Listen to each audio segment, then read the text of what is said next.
So I guess without further ado, I'd like to welcome Jedd, the main presenters for this group, yung team nila Jedd, nila Monica, Macho, and Jerik for this presentation. Virtual palakpak to our amazing speakers. Yan.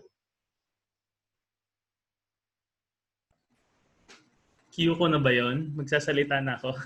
Yes, go. Okay, sige. So again, thank you everyone for attending this talk. I'm going to introduce first our team.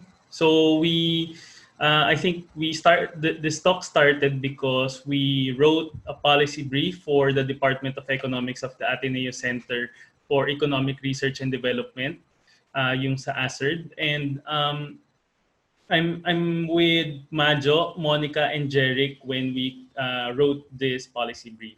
So I'll briefly introduce each one first before we go to the presentation proper. So I'm Jedd. I'm a transport economist, and I'm the Chief Mobility Officer of AltMobility PH. And Majo, or Marjorie Muyrong, is a PhD sociology candidate at La Trobe University, Australia, and currently on study leave from the Economics Department of the Ateneo de Manila University. Her past projects in Ateneo involved climate change resilience and tax reform and sustainable agriculture. In 2015, she was also part of a poverty reduction project with UNDP and NEDA at the Asian Institute of Management. And she obtained both her AB and MA economics degrees at the Ateneo de Manila University. Monica Lavares is a research assistant in Ateneo School of Government, where she handles tobacco portfolio. She is also currently taking up her master's degree in economics at Ateneo de Manila University. And lastly, Jerik Cruz is a lecturer at the Ateneo de Manila University's Department of Economics and is an incoming PhD student at the Massachusetts Institute of Technology, Bongga, diba? Among others, he has led or extensively contributed to research studies commissioned by the Asian Development Bank, the International Labour Organization, the Friedrich Ebert Stiftung, Singapore's Institute of Southeast Asian Studies, and many, many more. He completed his master's degree from the Graduate Institute for International and Development Studies of Geneva, Switzerland. And in 2016 as the Institute's Prunier Foundation Scholarship Awardee. So obviously, coming up at economists from different sectors actually, but now transport is a particularly important and critical topic that we all work together to look at transport from an economic perspective. So our presentation will mostly be revolving around economics, but I think we will all appreciate it even if we are not experts in economics. So I think, Monica, you can share your screen so we can start the presentation. Okay, let me just share the screen right now. Right. Yeah, can you see na ba, Jedd? Yes. Okay. Okay, so today we're going to discuss overhauling land transportation in the new normal and beyond. So for this episode 1, we are going to discuss in more detail about specifically road-based or land-based public transportation. So next slide. So first we looked at Philippines and how our mobility or transport has changed since the start of COVID-19 pandemic, which and the lockdown started around mid-March. And you will see here, this is based on Google mobility data. Hindi niya na-cover lahat naman ng population, only those with smartphones that registered with Google or may data, may mobile data. But basically, across all regions, we've seen a reduction in mobility. So as a whole, the whole Philippines actually reduced its transport activity, most especially in Central Luzon and Metro Manila. Next slide. And we compared this reduction in transport because government actually wants to reduce transport to reduce COVID. But actually, when we looked at our neighbors, our Southeast Asian neighbors, uh, hindi bumaba yung transport nila as steep as ours. So at initially, it also reduced around a certain similar level as the Philippines. But they have been resuming their public transport operations since March. And you will see, actually, yung Vietnam, halos 100% or 100% nakabalik na yung mobility nila. And Thailand is almost around 100%. But for Philippines, we went down abruptly around mid-March, and we never recovered. Or right now we're trying to starting June 1, but it's not as quickly as we would want. And we compared this with the number of COVID cases. So you will see the orange chart is the transport mobility, but the COVID cases is the blue bars.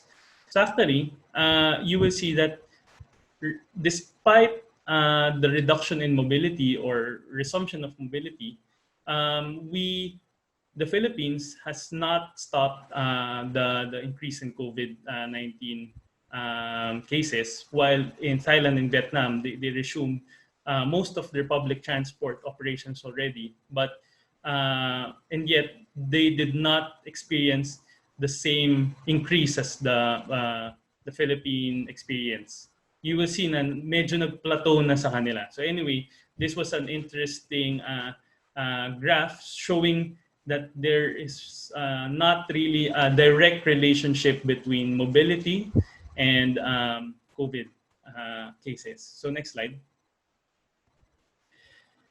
And we see now we have been suffering from the lack of public transport that before ECQ, we were already experiencing a commuting crisis, but now it's actually becoming like a commuting collapse. We reduced our transport activities to only the necessary trips, but the reduction of public transport supply was so much more that now, even worse, people cannot find a ride going home, and a lot of people are now walking several kilometers just to go home. So you would see all around the news that there are a lot of people stranded, and also drivers not having livelihoods. It's creating a lot of economic issues for us. Next slide. And starting June 1, we wanted to resume a bit of some level of our economy, and yet we did not provide sufficient public transport. So parang our economic recovery is constrained by the lack of public transport, such that if you want to resume your economy, maybe by 50% or 75%, but you only resume 25% of public transport, you're really just going to experience 25% resumption. So you're already constrained by the lack of public transport. And we see this in a lot of companies and workers having difficulty now to be productive because there's no public transport available. So next slide. And basically, in our policy brief paper, our main point is that public transport is as a necessary public good, and it creates positive externalities. So there are two things in this sentence. First is that it is a necessary public good, and second is it creates positive externalities. Medyo jargon siya in economic terms, but I'll try to explain each one. And well, I think you can show na Monica the other parts of this. Yeah, sige, sabay-sabay mo na. Public transport is a necessary public good because we need it to go on with our lives. So not just access jobs, not just access food, medicine, healthcare. It is like parang ano yan eh, as a utility, public transport is public utility. It's a necessary service for us to go on with our lives. And that in itself should be sufficient for public sector to invest on public transport. And more than that, public transport creates a lot of positive externalities, such as reduction in pollution, um, more active lifestyle for citizens, reduced traffic congestion, which will result to increased productivity, and other positive spillover benefits, such as creating public transport stops or public transport terminals or stations actually create a lot of economic activity in that area, such that it boosts not just land values but also businesses in those areas. So as we can see, public transport is well worth the investment from public sector. And in fact,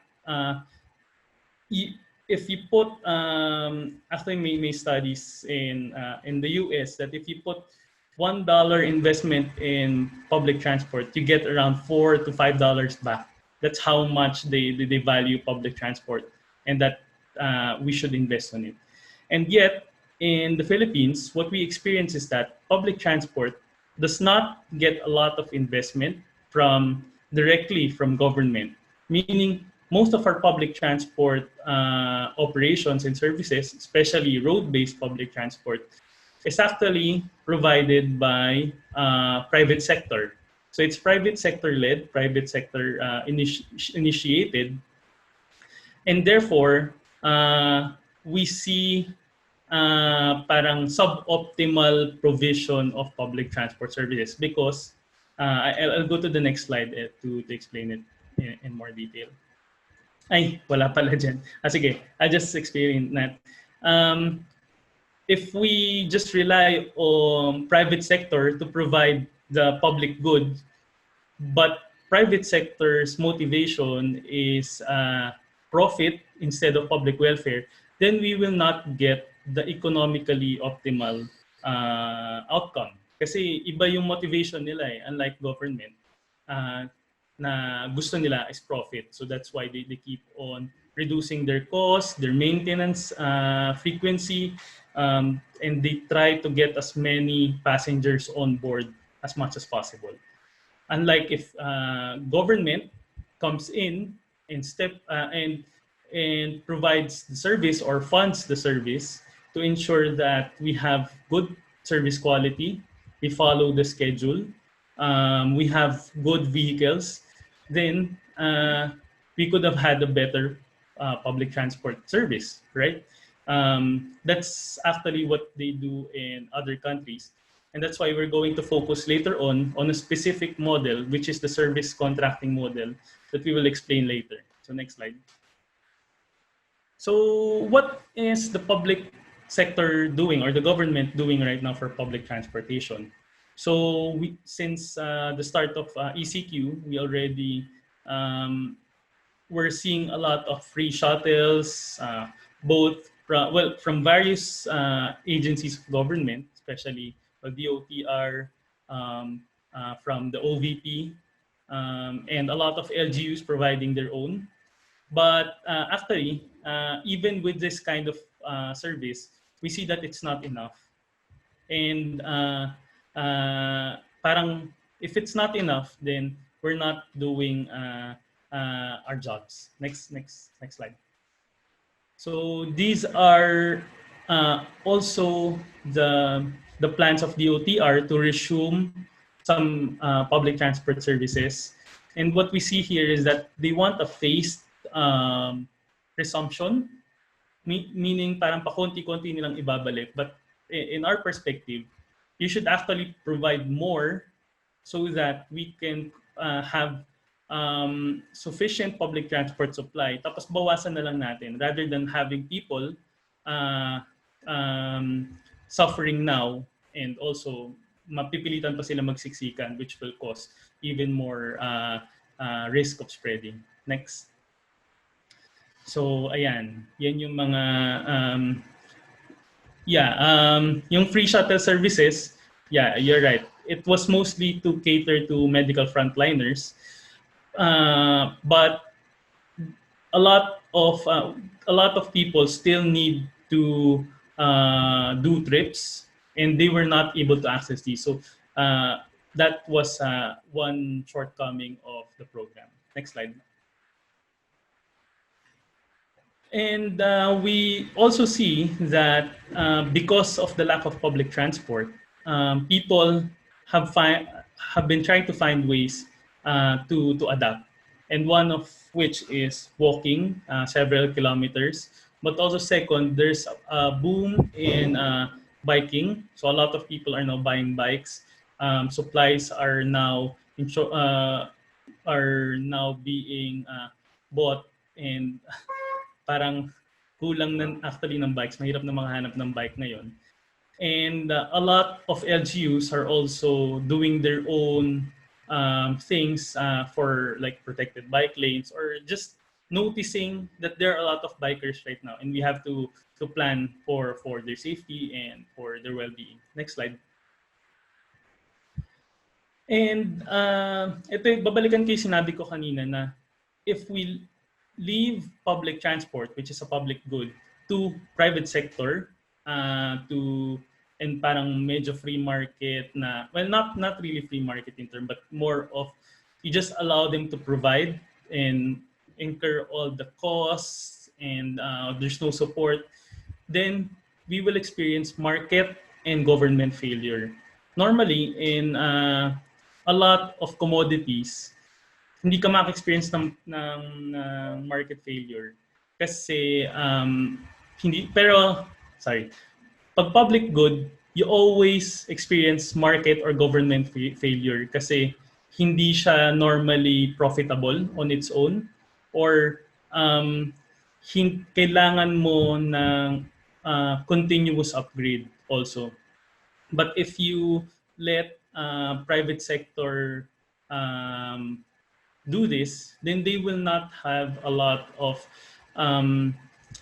parang motivation to like provide higher quality, or provide or innovate, and therefore you really need government to step in and correct that failure. And in fact, we need government to infuse more investment into public transport, so so that we have a better public transport quality system. Next slide.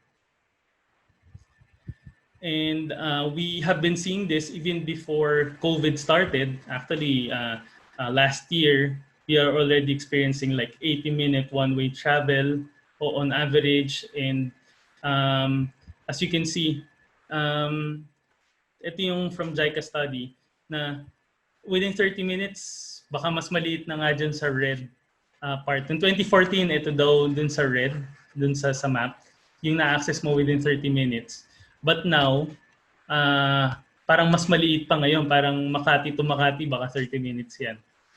But if, for example, we have a better public transport system, later on, we can experience like, in 30 minutes, you can access the whole of Metro Manila. Diba? So, we have been seeing this market and government failure slowly but surely really making traffic worse and worse. And also one of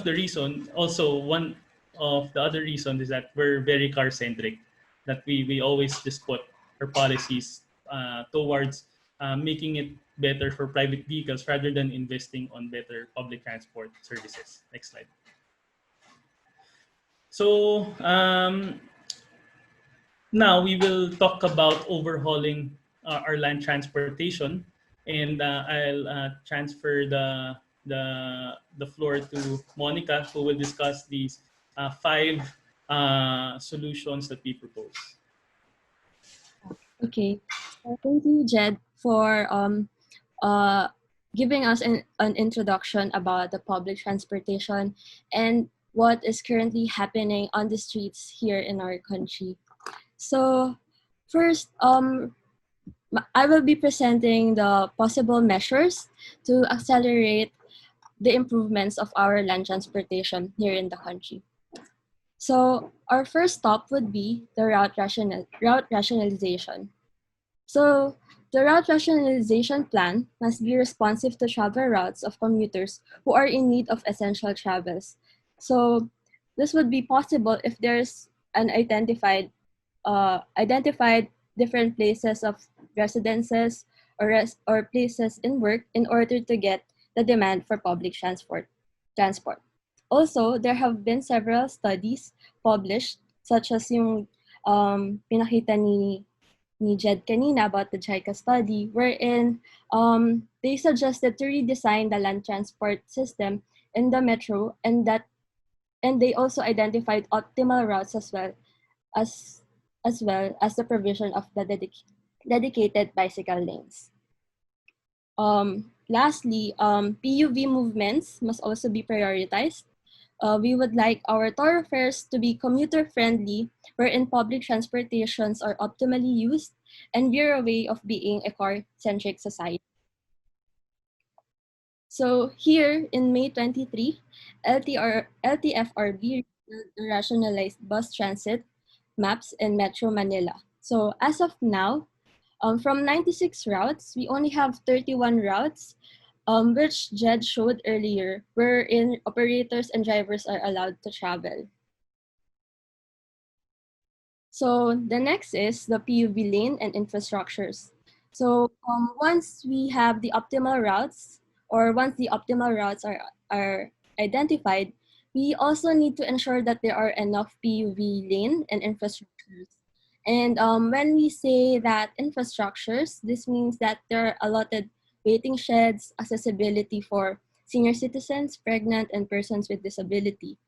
Additionally, there must be bus stops which shows which routes pass by in this area and gives real-time information on the arrival of each buses through the intelligent transport system.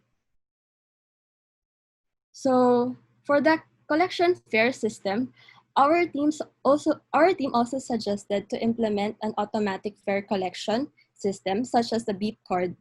The data on the time traveled per destination will be generated, and it would be easier to identify which routes would need more public vehicles and adjust the frequency of arrivals of PUVs for every stop. In the longer run, cashless payment system that is connected to global positioning system services can provide data on commuter information and travel origins and destinations, thereby allowing for more efficient route rationalization efforts in the future. So the next slides will be about the service contract agreement, which will be discussed by Majo. Hello everyone. Marami ng tanong about the different things being presented, and maybe if we can't respond right away, definitely sa Q&A later we'll discuss them. Now, apart from the route rationalization, the infrastructure that we are proposing to improve our mobility and accessibility in the time of COVID, the automatic or cashless fare collection system, we also find that right now is a golden opportunity for us to shift from boundary system to the service contract agreements. So I believe even before yung talks about route rationalization, yung mga bike lanes, ang isa talaga sa mga issues na laging pinag-uusapan in the transport sector is yung kalagayan ng ating drivers given the persistence of this boundary system, and alam naman natin yung adverse na impacts sa kanilang behavior because of that. Monica, can you click on every element of the slide already? So the main idea, therefore, of the service contract agreement or service contract arrangement that we are proposing is that in this particular scenario, in this particular type of agreement, drivers will now be given a fixed wage, pwedeng fee per kilometer, pwedeng daily fixed wage. Hindi na nila kailangan, in other words, mag-agawan ng pasahero, hindi na nila kailangan mag-drive ng mabilis, because they will be employed by either the government or maybe by the transport operator or the transport co-op. Now, how would this work? So the idea of a service contract agreement is that yung agreement or yung contract is actually between the government and the transport operator, or better yet, a transport cooperative. So in this particular example, yung expectation is that the government will provide, the capital expenditures for the assets, meaning the fleet and other infrastructure na kailangan no kung ano man yung klase ng transport na pinag-uusapan natin. In the same way, kabaliktaran naman nun, yung operator is expected to provide the public service, the transport service, the public transport service. And so, in the process, yung drivers nga, employed na sila and meron silang makukuhang fixed salary or fixed wage because we now have that particular system. So, I think everyone would agree that that would be better for all of us, not just for the drivers, but also for the commuters. Because now, alam natin na kapag sumakay tayo ng jeep or ng kung ano mang yung bus, kung ano man yung transportation na, yung mode ng transportation, then it would be, I guess, in terms of how they go about their pagpapasada, it's gonna be much better for all of us. But another question, definitely, kung itutuloy nga yung service contract arrangement, is magkano yung magiging bayad sa ating mga drivers? And I think this is something that we cannot readily, from our team, readily answer. Perhaps we would need inputs from the transport co-ops themselves, drivers themselves. But what we'd like to point out here is that kung pag-uusapan man natin yan, dapat nagsimula siya dun sa framework ng decent work. Ano yung framework na kailangan nating, ano yung dapat nating i-ensure para dun sa mga drivers? Sorry, can I just charge my laptop? I did not realize na hindi na pala siya charge.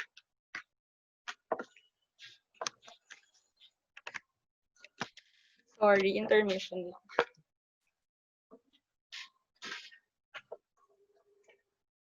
Okay.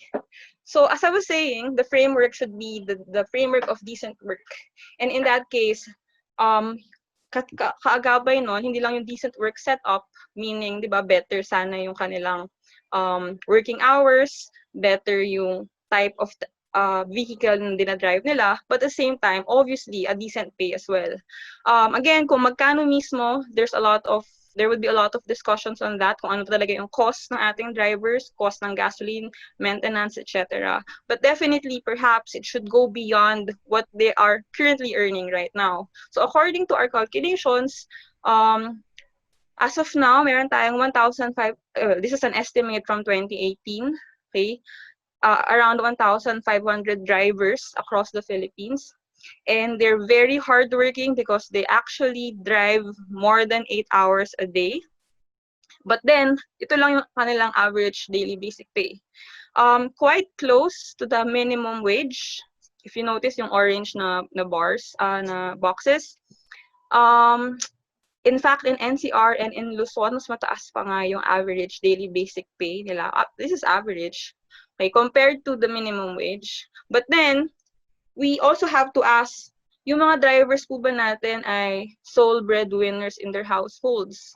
Kasi kung sila lang yung kumikita, even if it's close to minimum wage, or mas mataas pa sa minimum wage, hindi dapat makontento yung policy making, yung policy discourse na malapit sa minimum wage yung current daily basic pay. Kasi based from our further calculations, their average monthly income actually falls below the per capita poverty line. So ito yung considerations. Again, part po ng ating reason why we have this discussion is to maging springboard siya for further discussions from our transport sector, especially from our drivers. And then our contribution is dapat may ganitong discussion din. Ano ba yung decent work and decent pay for them? Next slide, Monica.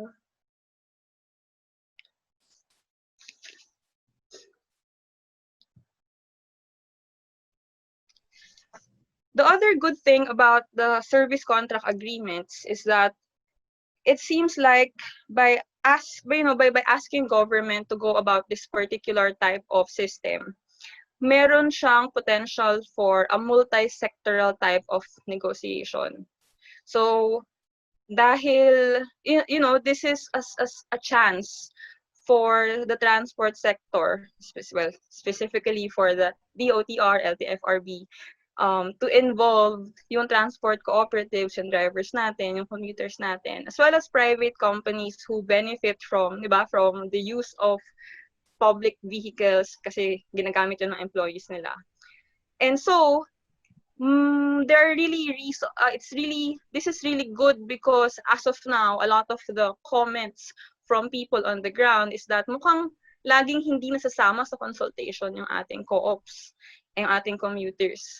So this particular type of agreement will also really open that type of multi-sectoral negotiations. Now, Move as One Coalition had proposed to IATF na mag-allocate ng 17 billion in budget, so under the proposed Bayanihan 2 Act, to support yung service contract agreements. As of now, they're proposing, the idea is that 17 billion will be used as subsidies. Kasi nga ngayon, dahil may COVID tayo, yung operations ng mga PUVs ay limited. So kailangan nila ng subsidies. Mukhang kailangan nila ng subsidies. At the same time, may additional costs yung pag-implement ng health and sanitation standards. So that would be also useful. But the other thing is, what's happening on the ground, as I've mentioned, so prefigure to it, is that mukhang na-outsource yata yung mga iba't ibang responsibilities in terms of how to go about the provision of public service to transport cooperatives themselves. And hence, perhaps this requires, again, further discussions and consultations with our stakeholders. Next slide, please.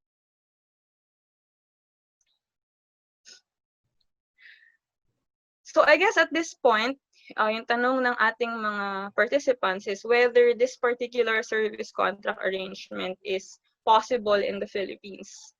Matagal nang pinag-uusapan, dapat tanggal na yung boundary system na yan. But for the longest time, we really did not discuss kung paano natin gagawin yung tinatawag na service contract arrangement.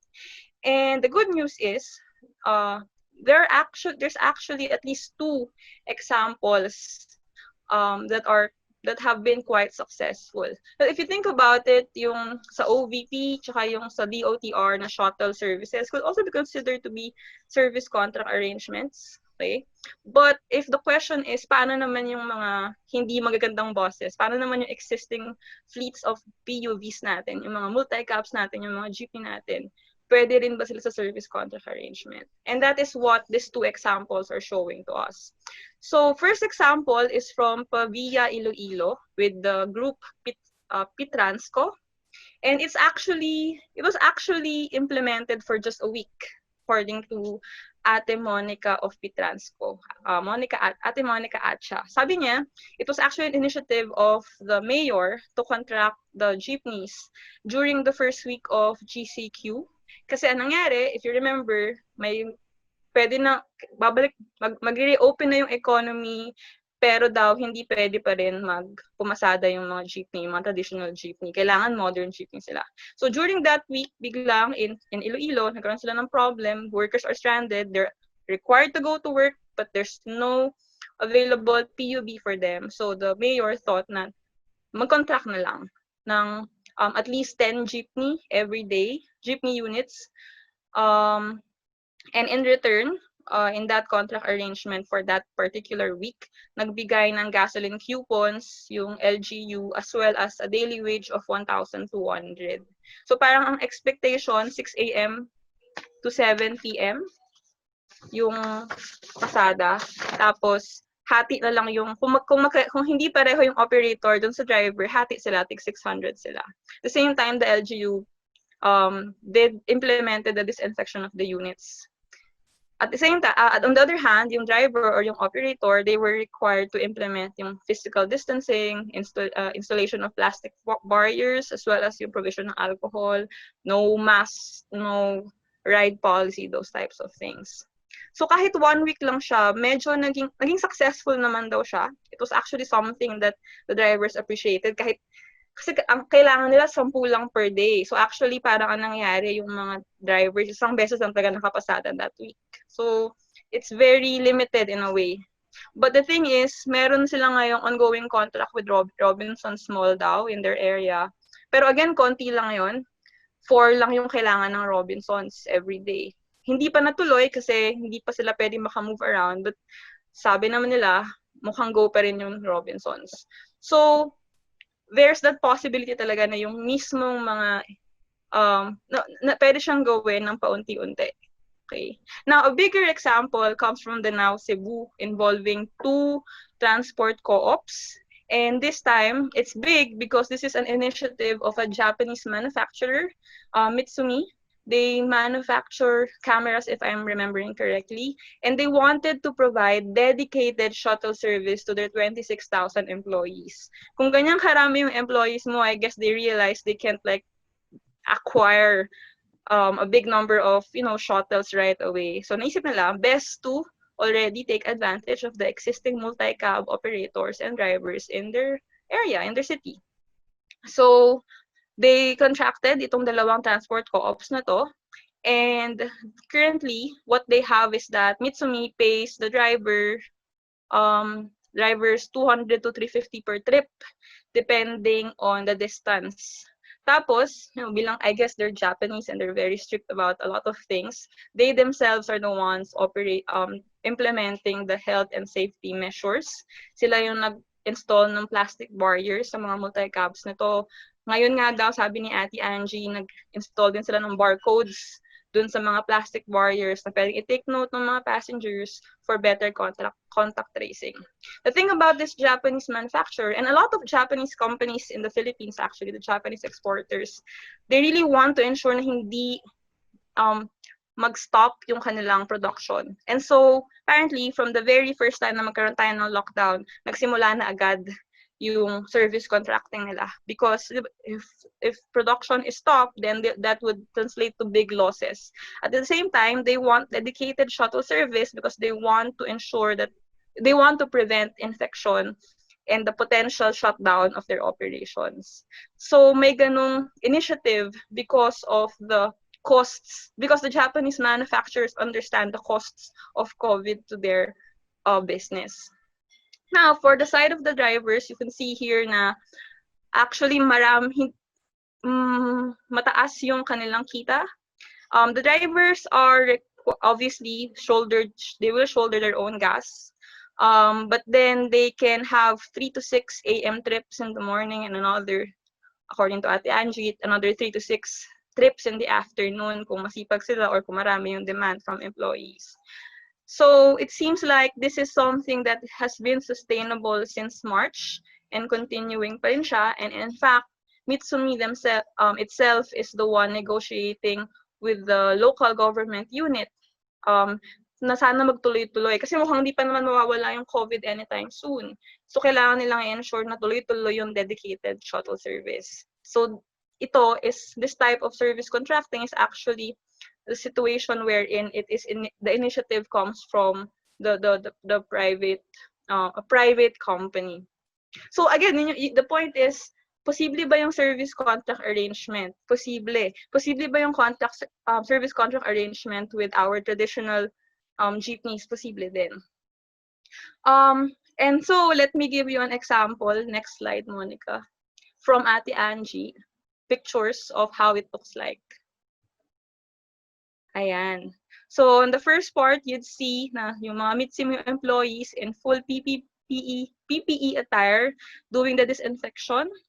May queuing area sila kung saan before they ride the jeep, kailangan maghugas ng kamay.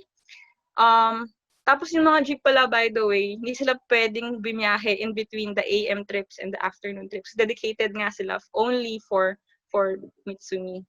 And then you can see how they are required to sit inside the multi-cab, kung anong itsura ng plastic barriers, and yung kanilang mga rules and regulations inside the multi-cab. And the feedback is, because these are employees of the Japanese company, they understand yung seriousness ng situation, and they really follow this. So wala talaga nag-uusap, walang nagahawak daw sa window frames. So it's possible pala. So the comment na kapag pag hinayaan natin yung mga jeep na bumiyahe ngayon, hindi nila ma-implement yung social distancing, hindi natin ma-ensure na tama yung na hindi magkakaroon ng transmission, etc., etc. Sure, that's a problem, but then it is possible to address those concerns by being very strict and being very clear about what needs to be done by the company, by the passengers, by the drivers, by the operators. But given this, next slide, last slide for my part. This doesn't mean naman na hindi na natin ipupush na ibig sabihin yan, hindi na-oppose na yung ating jeepney cooperatives into the public vehicle modernization program. So, kasi as of now, aside from the fact na parang yung service contract agreements hindi talaga nangyayari pa, and a lot of our jeepney and multi-cab drivers are actually not able to earn anything. Pero sinasabayan siya ng LTFRB ng jeepney modernization. Mukhang sabay-sabay yung issue sa transport sector. Na sa dami ng issue, mukhang hindi natin napag-uusapan ulit yung tungkol sa jeepney modernization. And so, the discussions, our consultations with the transport co-ops also revealed this particular situation that they are facing. Na apparently, by the end of this year, they are now required to have been able to consolidate all jeepney franchises into cooperatives. Otherwise, drop yung franchise nila.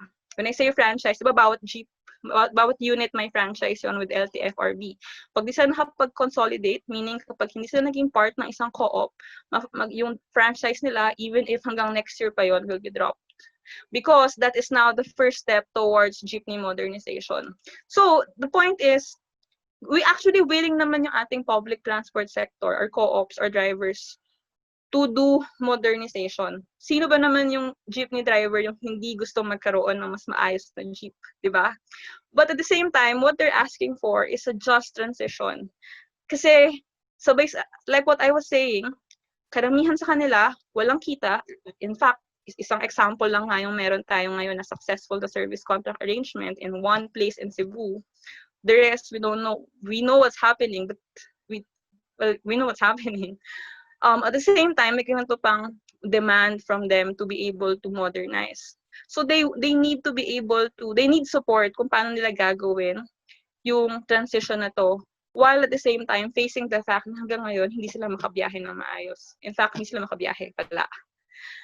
In the end, going back to everything to what Jedd was explaining a while ago at the start of our presentation, in all of this, in this issue of service contract arrangement together with the public vehicle modernization program, it seems like kailangan nating pag-usapan, klaruhin mabuti kung ano yung role ni government in all of these things.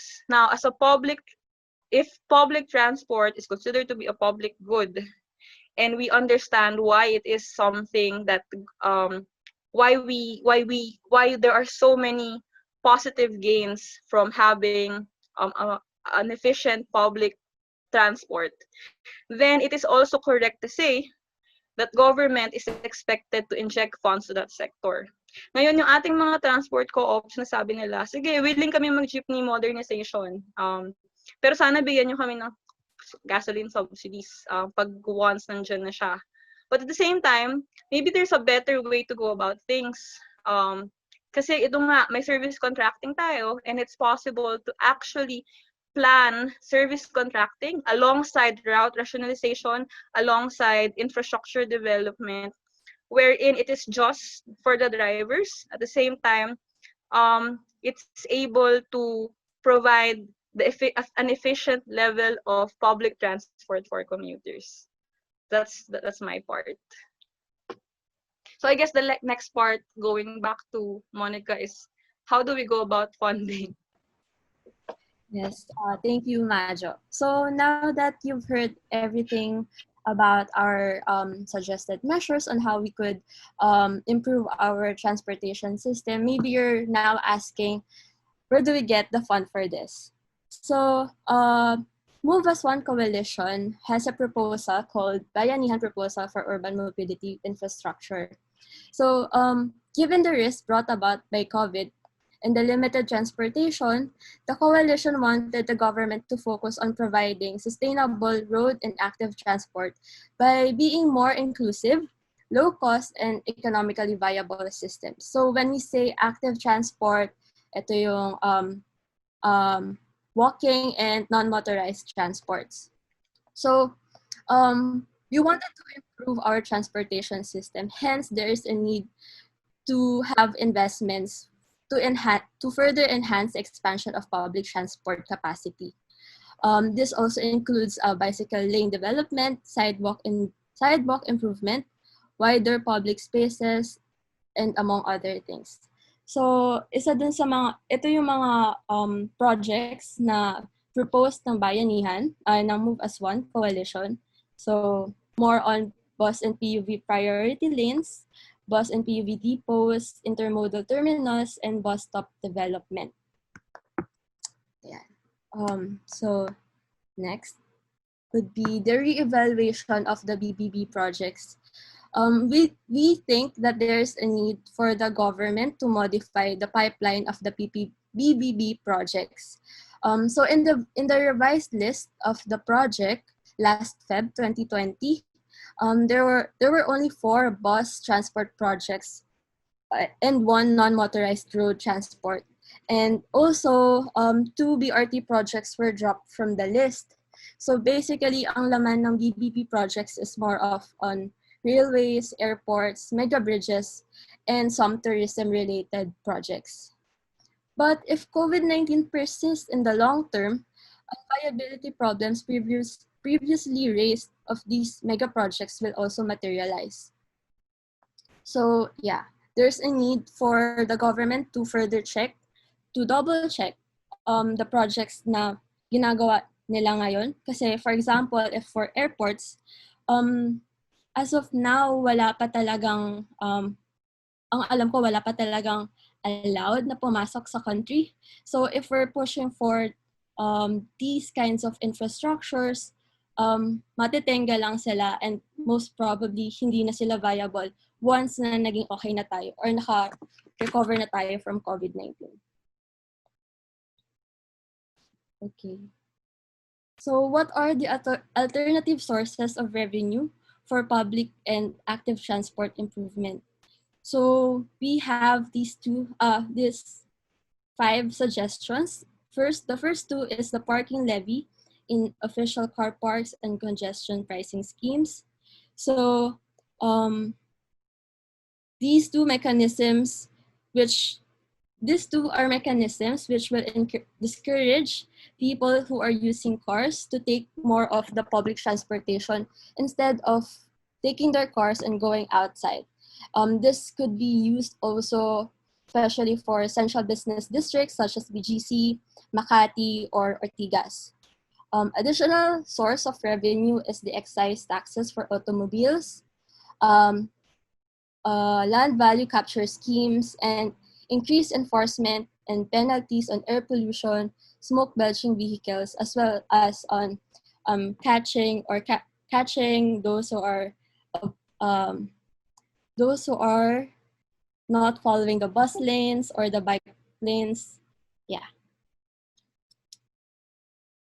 So all the measures mentioned above are poised to help the Philippines cope with the pandemic crisis and move forward to the new normal. Should they be adopted, Filipinos will still be able to manage to move freely through an effective and efficient road transport sector, while commuters will no longer experience the same congestion in public vehicles. Now, can we imagine a new EDSA? Thank you.